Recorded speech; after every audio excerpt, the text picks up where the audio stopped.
Welcome to the latest Motley Fool scoreboard. I'm Anand Chokkavelu. We've got longtime fools, Travis Hoium and Lou Whiteman, giving a 1 to 10 rating to trucking company Old Dominion Freight Line, ticker symbol ODFL. Talk about the business first, including factors like industry and competition. A 10 is invincible. A 1 is hopeless. Travis is at an 8. Lou, you cover it closely. You're at a 7. I know. I can't believe I'm the low number here because, guys, whoever said trucking is boring, right?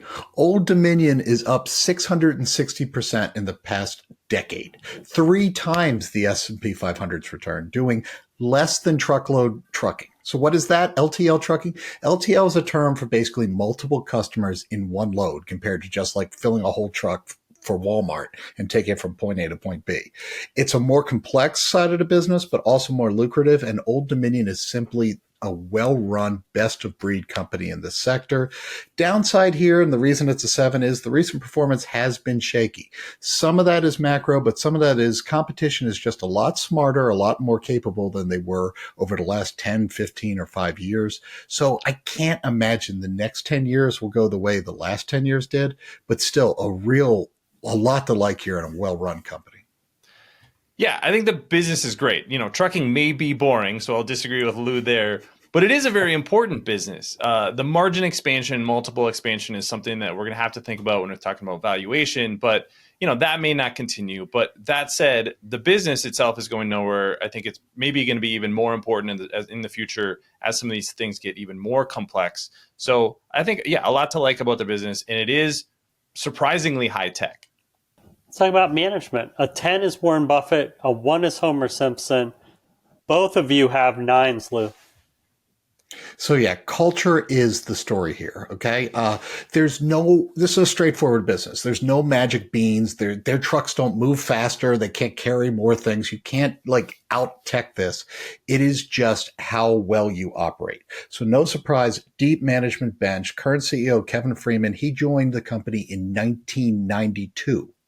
David Congdon, who was CEO from 2008 to 2015, he's still the executive chairman of the board. A lot of Freeman's top lieutenants got there in the late 90s, early 2000s. Again, straightforward business. It's just your ability to consistently execute better than the others. That's a culture story. That's where Old Dominion really shines, and a lot of that falls on management.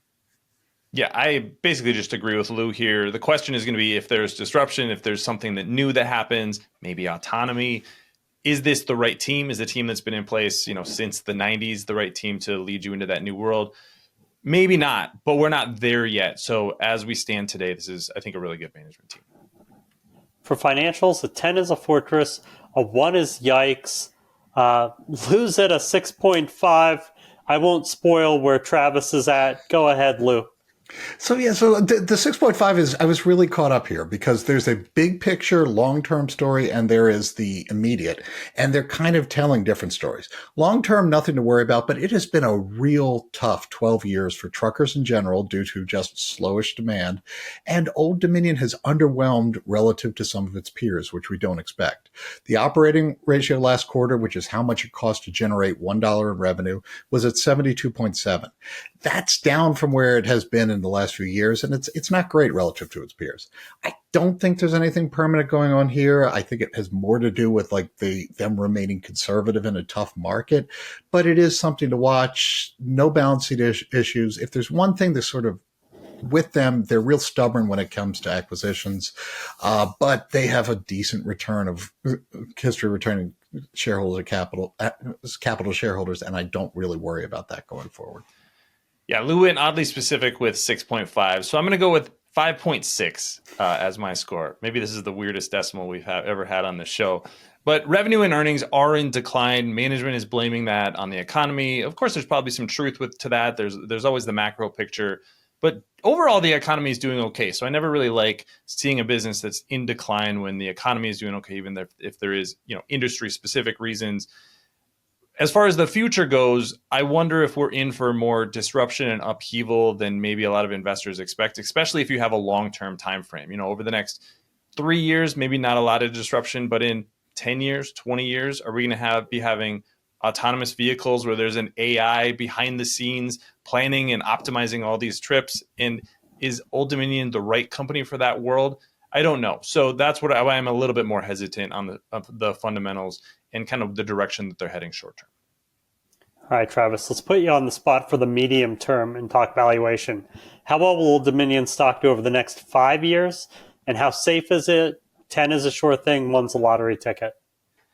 Yeah, I put a return expectation of 0 to 5%, and that's in part because shares are trading for over 30 times earnings right now, so not exactly a cheap stock, not a real high growth stock either. So this is not uncommon in the market. And on these shows, I'm always the one that's raising the valuation flag. Also, those changes that we just talked about, is that something that's going to be a headwind for the company? Is the current management team, a leader that's been there for 33 years, the right person to be the leader? That's why that safety score is much lower too at 5. So I just don't have real high expectations that the next 10 years are going to look like the last 10 years. Yeah, I agree with that, as I said, and I will take the under on when we have autonomous trucking for what it's worth. But this is still tricky for me because on one hand, the stock is down over the past year and the macro environment should improve. It's been just a terrible across the board for all the truckers, macro environment. But as that improves, you'd think the business and the stock will improve. But on the other hand, as I said at the top, I really believe competition is better than it's ever been. And some of the weaker players have been eliminated by this downturn. So I think it's a tough market. I think they likely beat the market over the next 5 years, but not substantially. So at the high end of a 5 to 10% is where I am. For safety is 6. I'm probably pessimistic here because of the culture. But look, I look at Southwest Airlines, another similar story where the culture is better than anyone else. And look at what has happened there. And it's a reminder, culture is fragile, so it shouldn't be taken for granted. Topic time. Lou, is there a company in Old Dominion space you like better? I'd know Travis cheated by doing a much better asset-light company, and it is probably better. But I'm staying in trucking, and I'm going to go XPO. XPO went out and hired some key people from Old Dominion, and they've done a good job getting what was a lackluster performer kind of up to speed. I said before, I think the competition is better. This is a good example. Both stocks will move largely in the overall economic environment. I think XPO has more room to run in terms of efficiency. So I think, if nothing else, another worthy option. Lou did put his pick in before I did, but I picked CH Robinson, ticker symbol CHRW, better yield, better valuation. I think that's just more attractive right now. Thank you to both Travis and to Lou. They've given Old Dominion a meh overall score of 6.4 out of 10. But management got a unanimous 9 out of 10. I think maybe Travis is spiritually lower because of fears of can they pivot in the future if needed. Look out for a new scoreboard every market day at 7 p.m. Eastern. Next up is Decker's Outdoor. Till then, Fool on.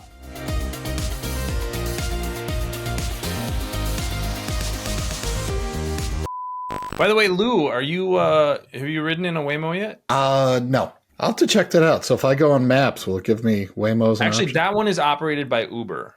I'm so old, I don't even have the Uber app on my phone.